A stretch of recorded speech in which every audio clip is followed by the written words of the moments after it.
할례할 8일이 되매 그 이름을 예수라 하니 곧 잉태하기 전에 천사가 일컬은 바로라.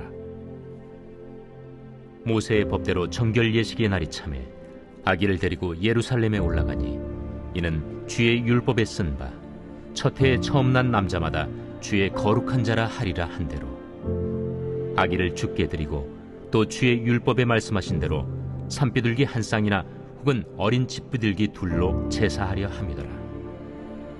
예루살렘에 시몬이라 하는 사람이 있으니 이 사람은 의롭고 경건하여 이스라엘의 위로를 기다리는 자라. 성령이 그 위에 계시더라. 그가 주의 그리스도를 보기 전에는 죽지 아니하리라 하는 성령의 지시를 받았더니 성령의 감동으로 성전에 들어가매 마침 부모가 율법의 관례대로 행하고자 하여 그 아기 예수를 데리고 오는지라. 시몬이 아기를 안고 하나님을 찬송하여 이르되 주제여, 이제는 말씀하신 대로 종을 평안히 놓아주시는도다. 내 눈이 주의 구원을 보았사오니 이는 만민 앞에 예비하신 것이요 이방을 비추는 빛이요 주의 백성 이스라엘의 영광이니이다. 그의 부모가 그에 대한 말들을 놀랍게 여기더라. 시몬이 그들에게 축복하고 그의 어머니 마리아에게 말하여 이르되 보라, 이는 이스라엘 중 많은 사람을 패하거나 흥하게 하며 비방을 받는 표적이 되기 위하여 세움을 받았고 또 칼이 네 마음을 찌르듯 하리니 이는 여러 사람의 마음의 생각을 드러내려 함이니라. 또 아셀 지파 바누엘의 딸 안나라 하는 선지자가 있어 나이가 매우 많았더라. 그가 결혼한 후 7해 동안 남편과 함께 살다가 과부가 되고 84세가 되었더라. 이 사람이 성전을 떠나지 아니하고 주야로 금식하며 기도함으로 섬기더니 마침 이때에 나와서 하나님께 감사하고 예루살렘의 속량을 바라는 모든 사람에게 그에 대하여 말하니라. 주의 율법을 따라 모든 일을 마치고 갈릴리로 돌아가 본 동네 나사렛에 이르니라. 아기가 자라며 강하여지고 지혜가 충만하며 하나님의 은혜가 그 위에 있더라. 샬롬!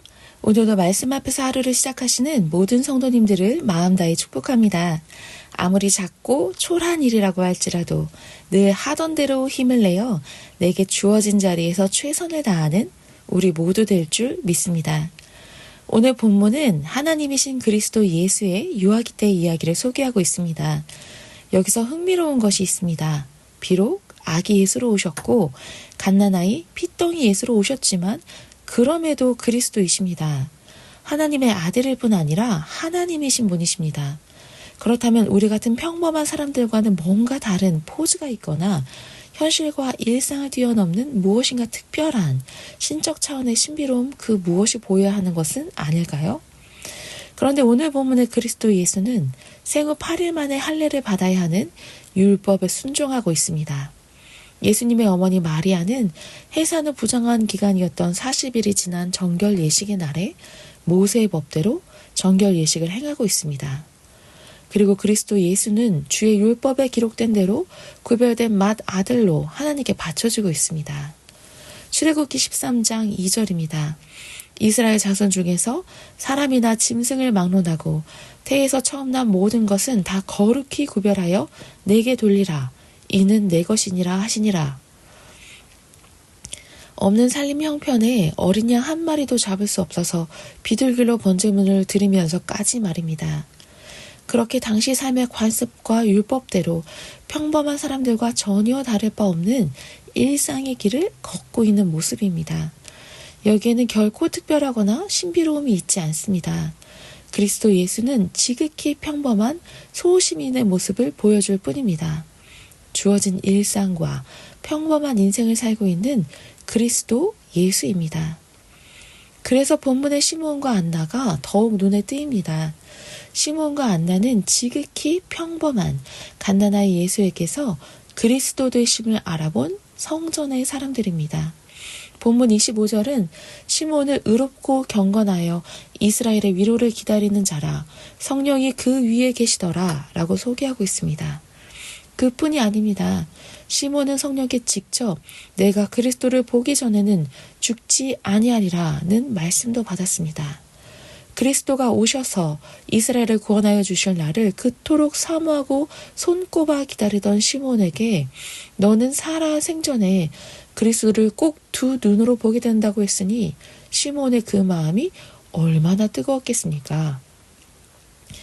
만약 어느 날 제게 성령이 나타나 너는 두 눈으로 그리스도의 재림을 보게 될 것이다 라고 하신다면 저는 가슴이 벅차 오를 것입니다. 뜨거움으로 불타 어쩌면 제 정신을 유지하기도 힘들 것입니다. 그리고 늘 그 생각에 사로잡혀 있을 것이 분명합니다. 언제일까? 오늘일까? 내일일까? 재림하는 예수님을 내 눈으로 보게 된다고? 그러나 시간이 지나면 그 심정이 싸늘하게 식어질 날이 분명 올 것입니다. 무감각해지거나 실망하거나 혹 하나님을 향해 원망을 쏟아낼 날이 오게 될 것입니다. 그날은 바로 내가 생각하는 그 시점, 내가 적시라고 여기는 그 시간, 내가 소원하고 기대하는 그때에 이루어지지 않으면 이내 곧 실망합니다. 원망도 하고 의심과 회의가 들기도 합니다. 그리스도인인 우리에게 있어 신앙의 답답함과 고단함은 내 생각과 달라도 너무나 다르게 하나님이 움직이신다는 것입니다. 하나님의 움직이심이 더디고 느리다고 여겨질 때가 있습니다. 아니, 하나님이 너무 꼭꼭 숨어 계시는 듯합니다. 어느 때에는 절박한 나를 향해 매몰차게 등 돌리고 계시는 것 같아 절망스러울 때도 있습니다. 여기에 우리는 모두 부대껴하며 끙끙대며 신음을 내뱉습니다. 시편 13편 1절입니다. 여호와여 어느 때까지니이까 나를 영원히 잊으시나이까? 주의 얼굴을 나에게서 어느 때까지 숨기시겠나이까? 본문의 시몬이라고 실망하거나 넘어지거나 식어지려 할 때가 왜 없었겠습니까? 간절함은 넘치고 사모함은 가득하고 받은 말씀과 환상은 선명한데 현실과 상황은 전혀 변함이 없는 평범한 일상만 계속되는, 아니 답답한 일상만 연속인 그 시간 가운데 시몬이라고 왜 흔들리지 않았겠습니까? 하나님, 정말 언제입니까? 여기서 시몬이 할 수 있는 것은 무엇이겠습니까? 포기입니까? 떠남입니까? 아닙니다. 그저 늘 하던 대로 일상을 살아내면 됩니다. 평범해 보이는 그 걸음을, 전혀 달라지지 않는 것 같은 그 인생을 살아내는 것입니다. 성전에 늘 들어가던 대로 성전에 들어갑니다. 이때인가 저때인가 여기에 묶이지 말고 그때와 그 시는 하나님께 맡기고 자신이 걸어낼 수 있는 걸음을 한 걸음 두 걸음 떼면 되는 것입니다. 보십시오. 시몬이 늘 하던 대로 성전에 들어간 그날, 마침 그때에 그리스도를 직접 두 눈으로 보게 되는 영광을 맛보게 되었습니다. 그리스도를 보게 된 그날이 마침 그날일 줄 시몬은 생각이나 했을까요? 기대했을까요? 마침 이날이어야만 합니다. 소원이나 했을까요? 아닙니다. 상상도 하지 못했습니다. 그저 늘 하던 대로 성전에 들어갔을 뿐입니다. 그런데 마침내 하나님의 시간에 느닷없이 갑작스럽게 그리스도를 만난 것입니다. 그렇게 하나님은 일하십니다. 안나도 보십시오. 결혼한 지 7년 만에 남편을 잃고 과부가 되어 84세가 될 때까지 위로받을 곳이 없어 오로지 성전을 떠나지 않고 살았던 여인입니다.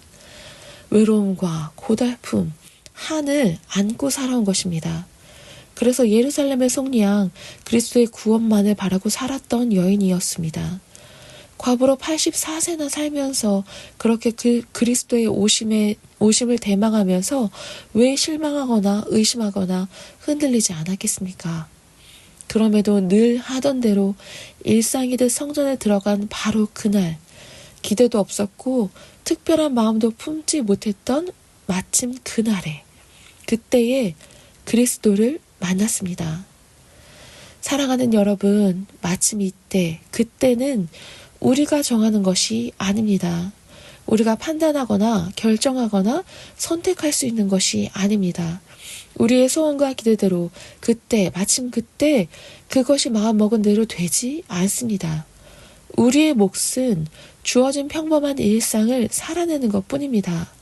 고단하고 힘겨울 때도 많지만 삶의 무게와 고통 앞에서 도망가고 싶을 때도 있지만 하늘의 위로를 바라고 견디며 살아내는 것이 맞습니다. 그런 우리에게 하나님은 느닷없이 갑작스럽게 당신의 시간표대로 가장 정확한 시간에 마침 그때에 일하여 주십니다. 하나님은 우리의 생각대로 빠르게 일하시는 분이라기보다는 갑작스럽게 일하여 주시는 분 같습니다. 기막힌 타이밍은 하나님께 있지 우리에게 있지 않습니다. 우리가 붙잡고 안다라는 그 타이밍은 초조함과 불안, 실망과 자책만 안겨줄 뿐입니다. 사랑하는 여러분, 신앙은 결코 신비나 기적으로 설명되지 않습니다. 신앙을 도구화하여 신비로움이나 기적으로 해결해 보려 하지 말아야 합니다. 치성과 정성으로 신앙을 왜곡하여 내 때와 내 기대대로 답을 얻어내려고 하는 옹졸한 시도 또한 내려놓아야만 합니다. 살아계신 하나님을 신뢰하며 내 아버지께 온전히 맡겨야 합니다. 오늘도 쉬지도 않고 졸지도 주무시지도 않고 일하고 계시는 하나님이십니다. 그 하나님께서 마침내 가장 정확한 그때에 당신의 일을 보여주실 것입니다. 나 비록 부족하고 연약할지라도 내 기대와 소원은 식어져 하루하루 겨우 견디고 있는 인생이라고 할지라도 하나님께서 분명히 내 곁에서 나를 향해 오늘도 일하고 계십니다. 하나님께서 그리스도 예수께서 평범한 인생으로 태어나셨습니다. 지극히 평범한 일상을 살아내고 있는 우리와 함께 걸으려고 우리를 찾아오신 것입니다. 오늘도 우리 곁에서 걷고 계십니다. 예수님과 함께 내게 맡겨진 오늘의 일상을 걸어내는 삶, 그것이 신앙입니다. 비록 세상이 알아주지 않는 초라한 역할이라고 할지라도, 아무리 생각해도 무가치한 일처럼 보인다고 할지라도 주님께서 내게 맡겨주신 오늘의 일상을 주님과 함께 걷는 것, 그보다 위대한 것은 없습니다. 그렇게 늘 하던 대로 하나님과 동행하며 걸어가는 주님의 교회, 주님의 사람 될 것을 믿습니다. 기도하겠습니다. 사랑의 하나님 아버지, 감사합니다.